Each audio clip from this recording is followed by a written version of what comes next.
پاکستان اس وقت high alert پر ہے۔ اگر آنے والے دنوں میں بارش ہوتی ہے تو خدارا اس بارش سے خود کو اور اپنے جانوروں کو محفوظ رکھیں۔ آئیے اس کی وجہ بھی جان لیتے ہیں۔ رپورٹس کے مطابق شمالی ایران میں ایک شدید طوفان بن رہا ہے۔ کہا جا رہا ہے کہ اس طوفان کے ساتھ کیمیکل، بارود کے دھوئیں اور پیٹرولیم مادوں سے آلودہ بادل موجود ہیں۔ یہ طوفان پہلے ترکمانستان کی طرف بڑھ سکتا ہے اور اگر اس کا رخ تبدیل ہوا تو اس کے اثرات پاکستان تک بھی پہنچ سکتے ہیں۔ ماہرین کا مطابق پاکستان میں تیز بارش، اولے اور بعض علاقوں میں برف باری کا بھی امکان ہو سکتا ہے۔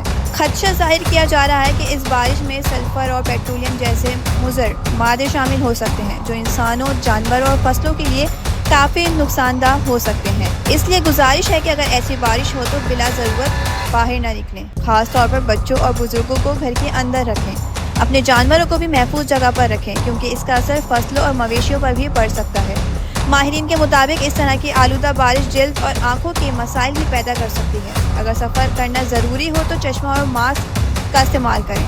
موٹر سائیکل چلانے والے حضرات خاص طور پر ماسک پہنیں یا کپڑے سے چہرہ ڈھانپ لیں کیونکہ جنگی حالات میں فضا میں آلودگی بڑھنے کا خطرہ ہوتا ہے اور جس طرف ہوا کا رخ ہوتا ہے وہاں اس کے اثرات بھی جا سکتے ہیں۔